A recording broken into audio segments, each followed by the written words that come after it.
Welcome back to the Chaplaincy on the Go podcast. I'm Josh Zorhoff, your host, and I'm excited to introduce to you Steve Cuss. He is with us. Steve, you've actually met his wife on the podcast already. She joined us.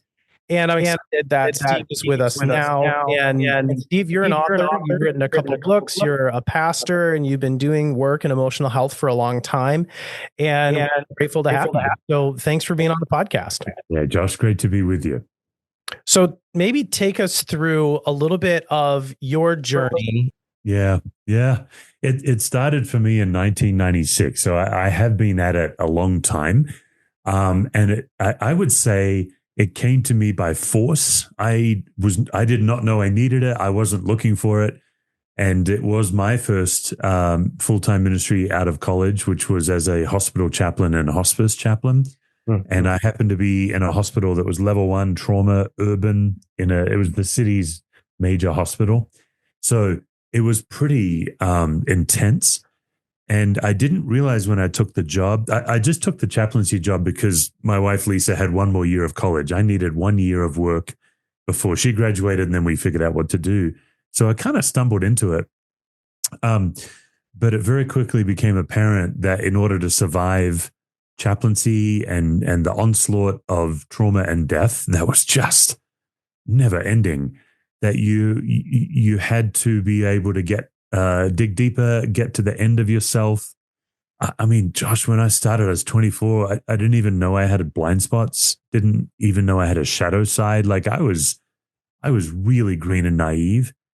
And every day for an hour and a half, the chaplains would gather us in a circle, and it was functionally group therapy.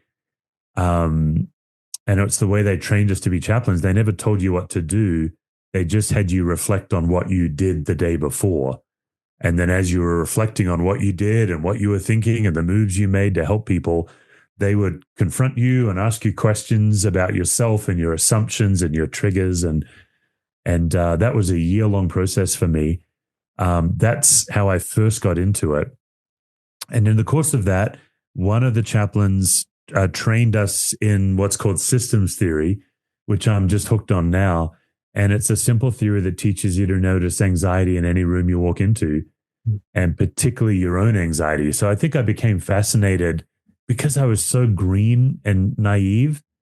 It felt to me like someone was introducing me to a whole world that had always existed that I never knew about. Wow. And that was my own anxiety, my own triggers. And it was surprising to me that the other chaplains could see it in me and I couldn't see it in myself. So every time they would bring something up, it was very confrontive because it was blind spot knowledge there. They're introducing me to something about myself I didn't know existed. But the minute they said it, I saw it. I don't know if you've ever had that experience, but it's the worst kind of way to learn is somebody sees something about you don't see about yourself. They say it and suddenly you see it your whole life, but you've never seen it before. Yeah. So they showed me my coping mechanisms, my obnoxious side. And that was 1996. And, since then I've been using that approach in ministry to help people become more human in ministry fields. So I'm happy to go anywhere from there, but that's kind of how it started for me. In your first book, Managing Leadership Anxiety, you talk about that experience, and you talk about seeing anxiety in yourself, but also seeing anxiety in the other person. And I have a little story that I want to share, but I'd love for you to explain a little bit about how that works. Oh, yeah. Anxiety is this weird thing where it takes over, and somehow even though you have it, you don't know you have it. It's really kind of weird. So we train people to notice it. If you can notice the anxiety, you're much less likely to catch it and spread it. There's one kind of anxiety that's contagious. That's the one we focus on. It's called reactivity, or clinically it's called chronic anxiety. And I guess, Josh, if people just think about, okay, I've got triggers in me, you've got triggers in you, you have assumptions about me, I have assumptions about you. So even just the two of us getting together, there can be a lot flying around between two people, let alone a whole family or a staff. So what I did is I developed the 4 spaces because it's such a simple way to detangle the anxiety and kind of figure out, okay, is it coming from in me? Is it coming at me from someone else? So the four spaces are just the space inside me, what's going on in me, my assumptions and triggers, the space between me and the other, particularly for those who are married or have kids, or if you were a kid once, you've experienced that. The space inside the other is the third space. That's when you've crossed into someone else's brain and you're now thinking about what someone else is thinking about. You're just like ruminating inside their head. The fourth space is the space between others. And that's what's going on before you showed up. So sometimes, depending on your role in society, sometimes by walking into a room, you change the room. But for most of us, probably what happens, Josh, is it's more that you're in the room with a group and like Peter walks in and you feel the room shift. That's fourth space anxiety. So yeah, I'd love to hear your story. About a year ago, I gave a sermon, which is typical as a pastor, and a gentleman came up and was unhappy with something I said. And I know you've probably had that experience before. Nothing I said was sinful. He just had a difference of a theological opinion. He essentially transferred his anxiety to me. Yeah. And what I didn't, and even being a therapist, like I wasn't even aware of it in that moment. But now looking back on it, what I didn't have the tools or the permission to say was, thank you so much. I appreciate that. I'm not going to carry your anxiety for you. Yeah. It's interesting. We do train people to put the anxiety back where it belongs, and we're always trying to do it in the gentlest way possible. So I would probably say something like, you and I are not going to agree, and that's totally fine.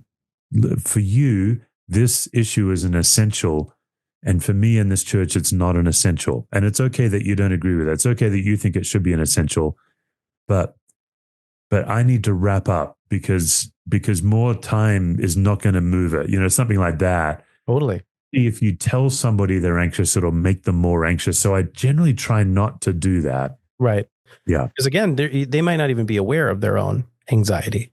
Well, especially theological police officers are usually not aware of their anxiety. And Josh, I mean, was this sermon in Michigan? Oh, yeah.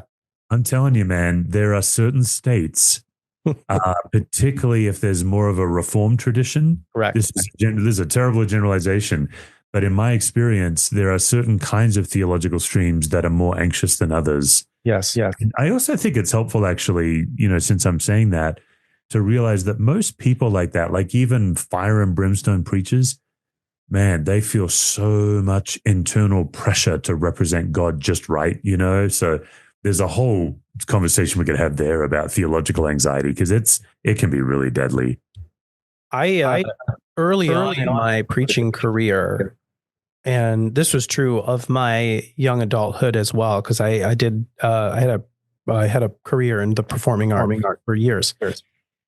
I would, when I was singing on stage, I could do 99% of it the best I've ever done. But that one mistake or that 1% thing that I did that didn't go well, that would derail my whole night after I was done. Like I would just think about that one mistake, and it got worse as I got older. It got worse when I went into ministry. I mean, I would condemn myself, and it was so debilitating until I was able to let go of that.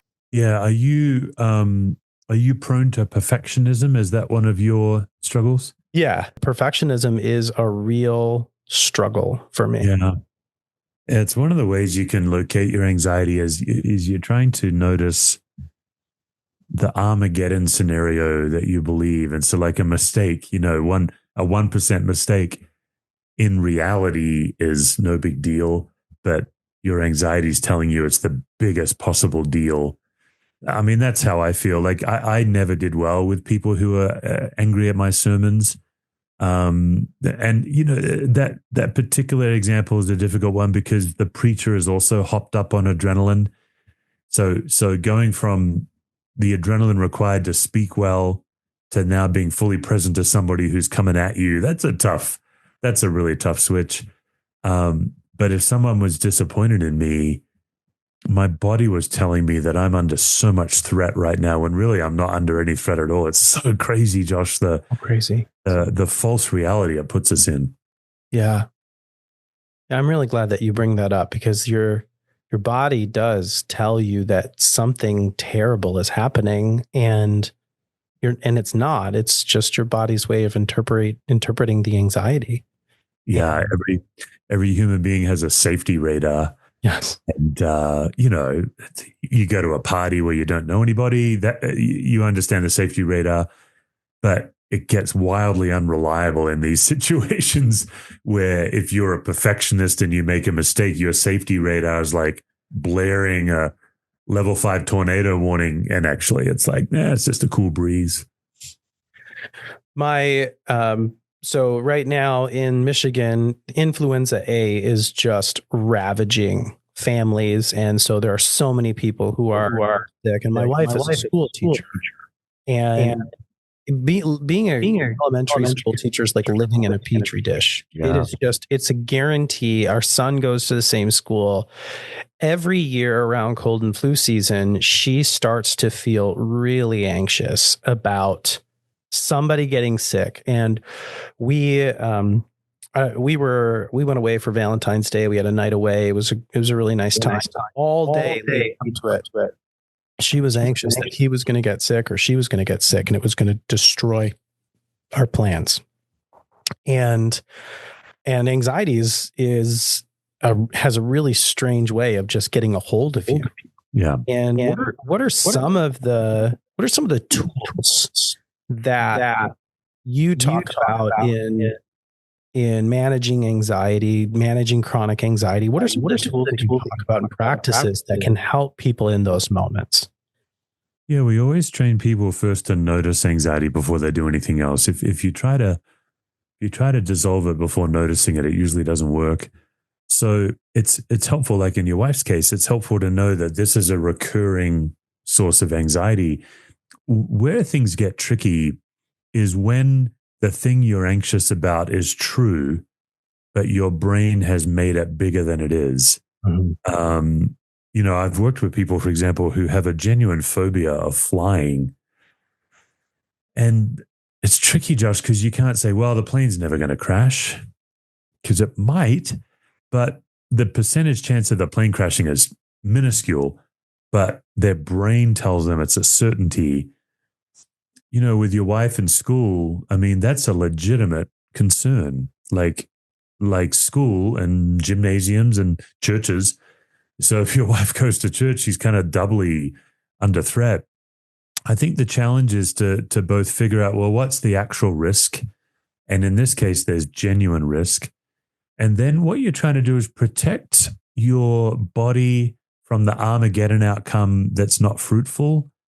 It's often helpful to look at our inner critic in this way. My inner critic is always keeping me stuck. And sometimes our anxiety does that too, where you just stay spinning and worried about catching the flu rather than saying, well, okay, if I do catch the flu, what's next? Okay, well, I'm going to be sick for a few days. We're going to cancel our plans. That's going to really be a bummer. Okay, got it. How much agency do I have over this? And you've got some. You can be a little more diligent, but you don't have a whole lot. So typically one of the tools, once you've noticed the pattern, we're trying to help you right-size the threat. And this is actually how we can operate in genuine threat situations like teaching, where there's a petri dish of infections and bacteria flying around. That's really helpful. When you talk about a little bit about the inner critic, and you touch on that on your latest book, The Expectation Gap, a little bit, and just how strong that can be. And your wife, when she was with us on the podcast, talked a little bit about where the inner critic is born from, this place of pain. How do you help people navigate that inner critic? I find it helpful to contain the inner critic. I'll just tell a brief story. Several years ago, I replaced the flooring in my house, and I was too cheap to hire someone. So I laid my own hardwood flooring. I'd never done anything like that before, and it's a big job. I did all the research and YouTubing, and you spend so much time putting that first plank down, because if that first plank is true to the house, then the rest of the flooring just flows. This was a challenging install. I had to wrap around a wall and meet the flooring, ending up meet in the middle of a hallway. So the final plank was right in the middle of a hallway. Wow. And as I'm getting closer to that final slot, I realized the floor is not true to the wall. The final plank, there was a rhombus shaped gap between the two planks, and so I had to take a plank and I had to cut like this wonky rhombus. It was off by 1/2 to 3/4 of an inch. That's quite a lot. I don't know if I made a mistake or maybe this house was not built true. I don't know who was at fault. All I know, Josh, is every time somebody came over, they would admire the flooring, because it's very shocking to walk into someone's house and see this brand new flooring. They're like, whoa, look at that. And so they're admiring the flooring and saying what an amazing job I did. And what I did every time is walk them over to the rhombus plank and show them the mistake. That's the best explanation I have for the inner critic. If I can condemn myself, it's better than if you condemn me and I'm caught off guard. Wow. The worst case scenario for me is to not show people the rhombus plank and them notice it and not say something to me, but tell their friends about it. That's like the nightmare, that somehow they think I'm such an idiot, I don't even realize I've made a rhombus plank, or, better to get it over with and control the condemnation. So I think that helps us understand what our inner critic is trying to do. So when John says in 1 John 3:19, John actually gives us a way to relax into God's presence that I find stunning. John says, this is how you can know you belong to the truth, and how you can set your heart at rest in God's presence. John says, even when your heart condemns you, God is greater than your heart. I think what's going on there, it's a bit like the hardwood floor. I'm standing in God's presence. It's a very vulnerable place to be. I'm completely exposed. God knows everything, sees everything. I can't hide. So my inner critic steps in to try to protect me from God's condemnation. The crazy thing is, God isn't a God of condemnation. He's a God of love. So I find if I can let my inner critic condemn me, I can't seem to stop that happening, but I can contain it by inviting God to have the word after my inner critic has spoken. So I tried to fire my inner critic when I first started doing this work, and he just kept showing. He just kept clocking in every day. But over time, and it took a couple of years, I would let him run his mouth, and then I'd say, okay, that's enough. What does God have to say about this situation? And then over time, and I've got all of this laid out in the book, I actually do 2 chapters on this, because I think the inner critic and the story you tell yourself is the number one obstacle to experiencing God's love. So I go into a lot of detail on how to manage it in the book. But the Holy Spirit always convicts, and the inner critic always condemns. So over time, you can learn to discern the difference in the voice. Is this a voice of conviction or a voice of condemnation? And you might be like, well, what's the difference? Well, the inner critic always tackles your identity, and the Holy Spirit always tackles your behavior. So the Holy Spirit will say, Steve, what you did was no good. But the inner critic will say, you're no good. Yeah. And once you're done with the inner critic, it doesn't give you anywhere to go. It just keeps you stuck. Whereas God actually gives you a path of repentance. So inner critic work is deep and slow, and it's probably a bit beyond one podcast, but that would be just a few tools that people could start to consider. Yeah, I was listening to, I don't read books anymore. I listen to them on Audible, although my wife will tell me that is reading, and I need to be kind to myself, because I have, again, this weird judgment that I'm not actually reading it, that I'm reading. But I was listening to The Expectation Gap shortly after it came out, and incidentally, I was staining boards on the supports for my deck outside on a Friday. That's my day off. It's the day I get to listen to things. And and do that kind of work. And while I was listening to you talk about the inner critic, the stain came off the brush, a couple drips came off, and it got on something that it wasn't supposed to get on. And I swore at myself because I didn't put down a tarp, because I'm like, I don't need a tarp. I'll be fine. I'm outside. Doesn't really matter. And then of course some drips get on something that I didn't want to get on. And I'm listening to you talk about the inner critic. The drop falls. It hits this part of the walk that I didn't want it to. And I thought, Josh, you are such a blanking idiot. And then you said these words. We often say things to ourselves that we would never say to another person. No. You actually said it moments after I thought that thought. And for me, Steve, that was such a profound thought. And it really was in a lot of ways the kind of catalyzing moment for me to say, I think I need to do business with this inner critic, because he's been running amok in my mind for such a long time. Yeah. And I'm tired. Yeah. That's the problem with the inner critic. The problem isn't actually its message. I have not had a whole lot of success stopping its message. The problem is that we let it run amok. We don't even realize we have an option. I've done inner critic work in workshops all over the world. And the most common experience of people is it's the first time in their life they've said its message out loud to another human being. Yeah. And I know you came to Colorado when we did an inner critic exercise at the conference you were at. And we actually make people write down the message of their inner critic and then say it to each other. And we're not trying to make anyone feel terrible. But people are so shocked at what comes out their mouth, like the lies and condemnation they're operating under. And then what's interesting is when your friend at the table says their message to you, you have this overwhelming impulse to comfort them. Yeah.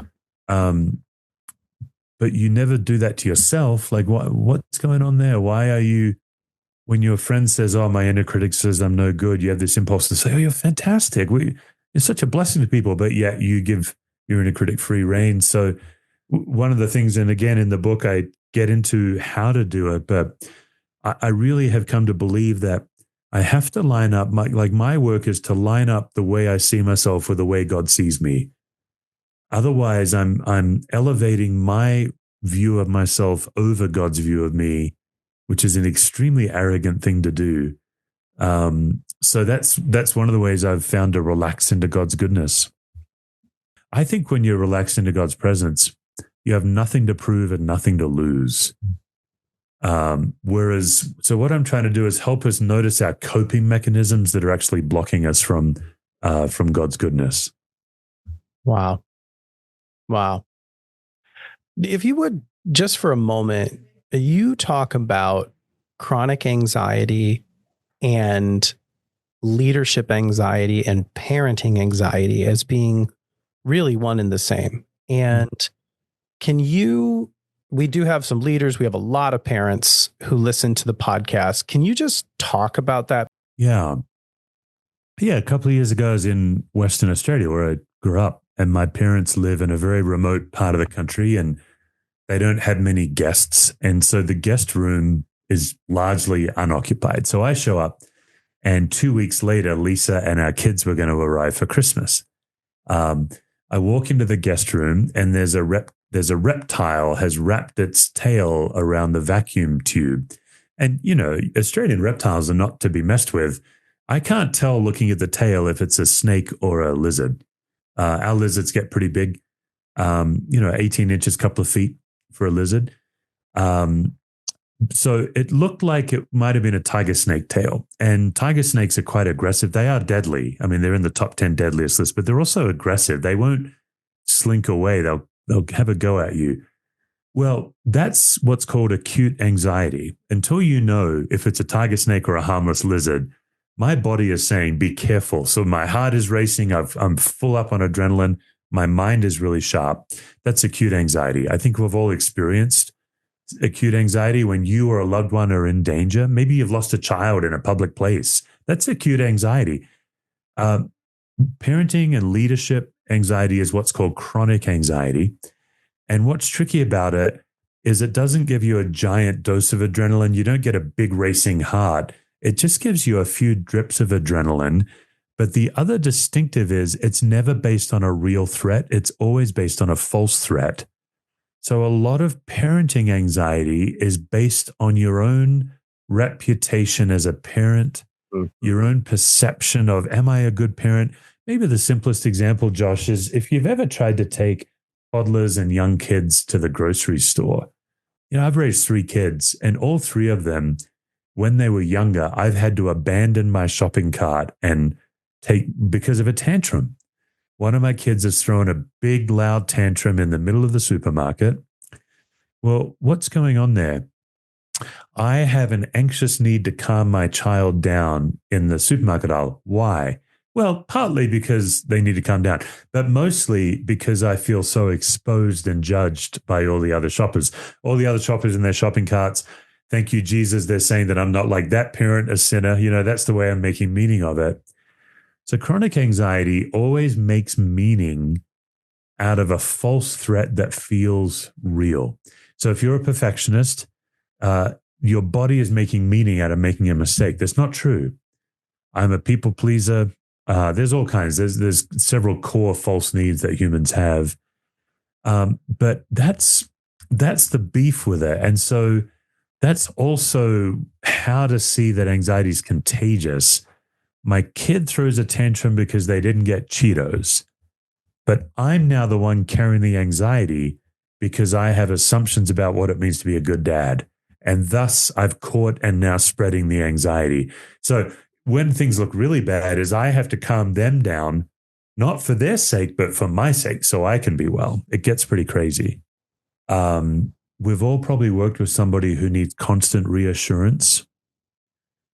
And if you're not careful as a manager, you can fall into the more of the same try harder trap. But you complimenting them more is not the solution. The solution is them doing the difficult work of wrangling their inner critic so that they can be healthy and in a posture to receive compliments. And like it's painful to work with somebody that you really like that carries so much condemnation around with them because there's very little outsiders can do. That is probably one of the most challenging realities for leaders. You're constantly having to reassure because people don't have it in themselves to believe in their own capacity. And you're right, after a while, it's exhausting because you can't get any work done for yourself. Yeah. And you end up in a double bind because if you gently try to invite them to explore their inner critic, they're in a posture where all they can hear it is condemnation. This is one of the reasons why we encourage as many workplaces as possible to have some kind of an optional cohort gathering over the course of 9 months or a couple of years.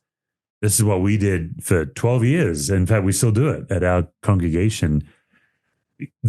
None of this work really works in a one-off conversation. But if you sign up for cohort and you say, all right, I'll join, I'll come every other week, then you all get to chip away at your coping mechanisms together. And so if you have a staff member with a harsh inner critic that's condemning themselves, they get like 9 months with a peer group and a coach to kind of work on it versus one meeting with a manager where they already feel condemned. So these kinds of challenges, I think, are best dealt with long and slow. Yeah, you need to add 2 dynamics. I think the big challenge is we believe that we can listen and read our way to change. We can think our way to change. So you need to put brave practice into place. You need to put yourself in situations where you're practicing receiving the compliment till you feel it in your body. You're practicing wrangling your inner critic on Wednesday at 10 a.m. and then coming back to that group of people. Like, I don't know anybody. Your inner critic, Josh, has been with you since some of your earliest memories. I don't know anybody that can get anywhere in one conversation. However, if you say, you know what, guys, I'm going to commit to you that I'm going to work on this. I'm going to work on relaxing into God's presence. I'm going to work on wrangling my inner critic. And you practice every week.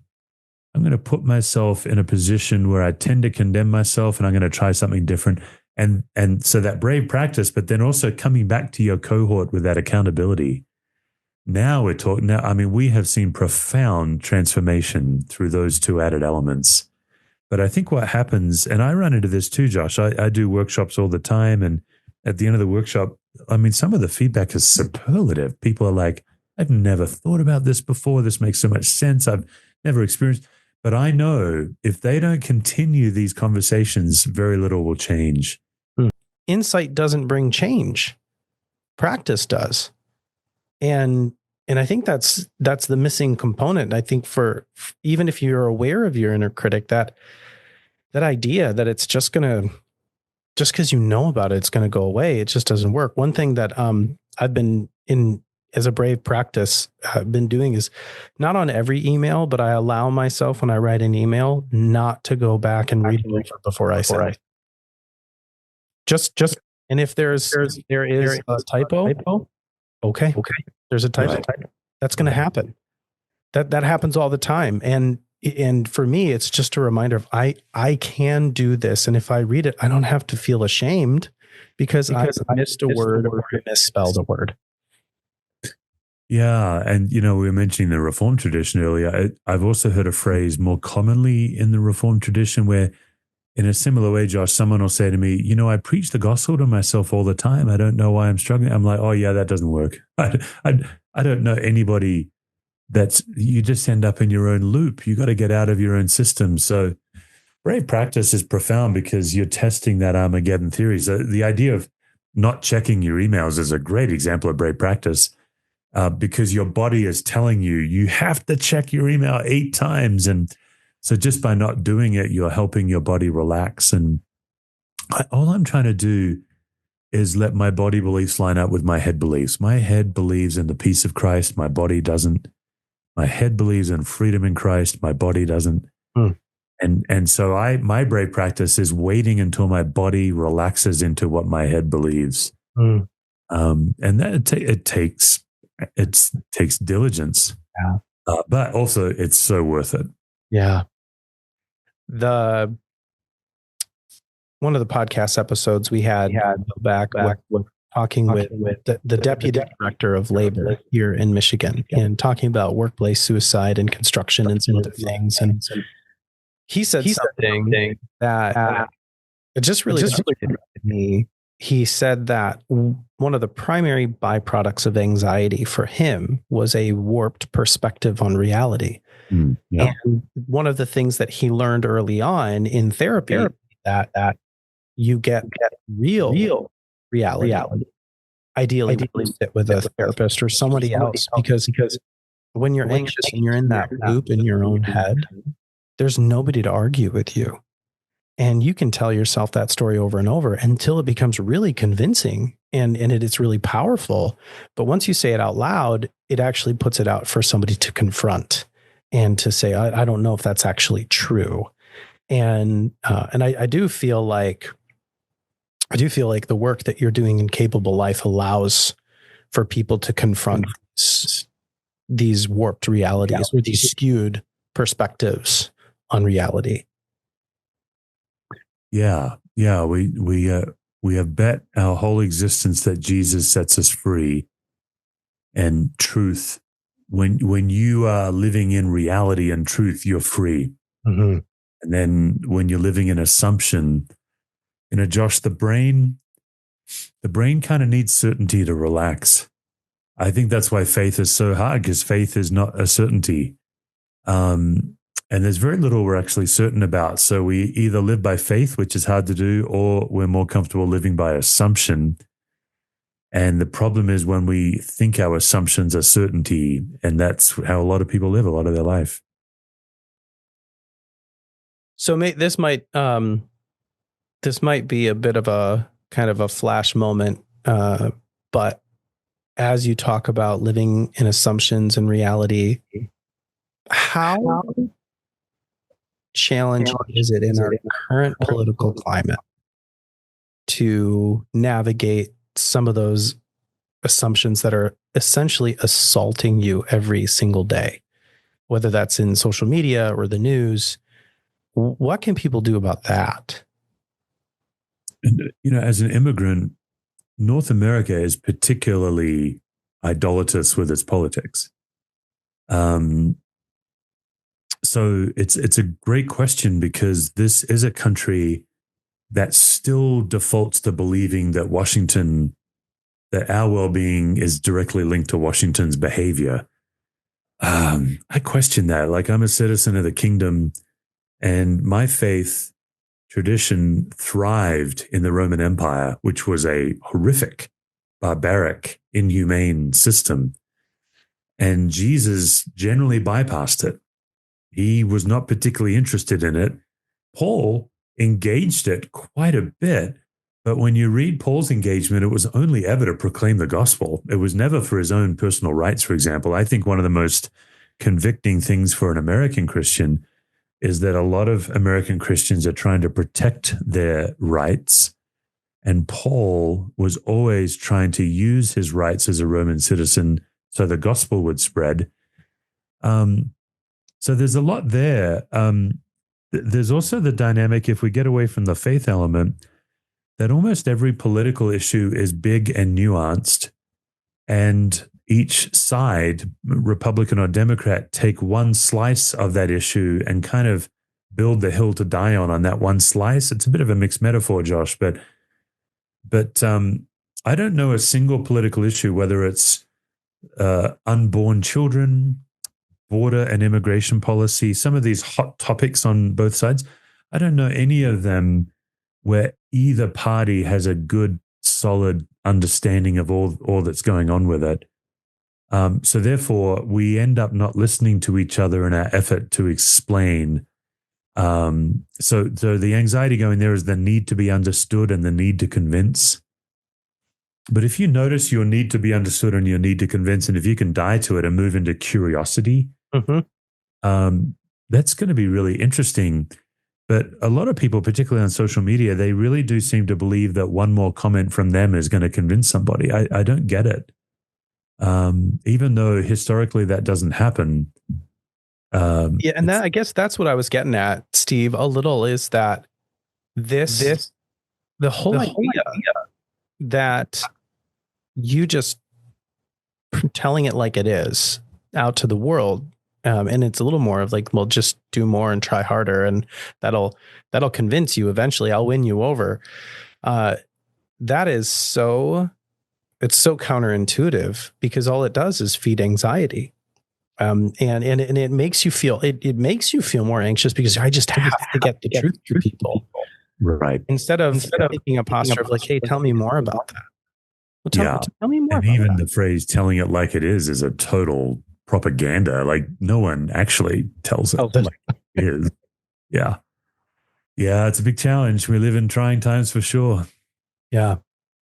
I am just super grateful for the time that you've spent with us on the podcast. And of course, we talked about managing leadership anxiety and the expectation gap, which, if you're listening, these are books that you must read. And we talked a little bit about Capable Life, and I'd love for you to just share, how could people find that, get more information on that? We'll have things in the show notes as well, but just for you to be able to talk a little bit about how can people access this? Yeah. They can go to capablelife.com. If that's hard to remember, just my name is easy. stevecusswords.com will get you to the same place. And we've got all kinds of resources that are free. I host a podcast with Christianity Today people can listen to. And then we also have workbooks and video courses, and you can bring one of our trainers in. We've got all kinds of options. And then you can actually come see us. We just opened up the seats for our intensives this week. So you can come spend 5 days with us in Colorado in an intensive too, if you want to. That if you have the time, the space, and the resources, that would be worth it. First of all, especially if you live in Michigan, it sucks outside right now and the sun is not shining. It hasn't for a long time, but in Colorado, it's shining all the time. So there's benefit there too. Indeed. And Steve, we're just so grateful that you would take the time. I'd love to just give you the last word here, and we'll sign off. Yeah, for me, the last word is the best asset you have to offer the world is a well self. You'll be blown away by how much more fruitful your endeavors will be if you work on being well, and how much your people will be glad that you did the work. So that would be my last word.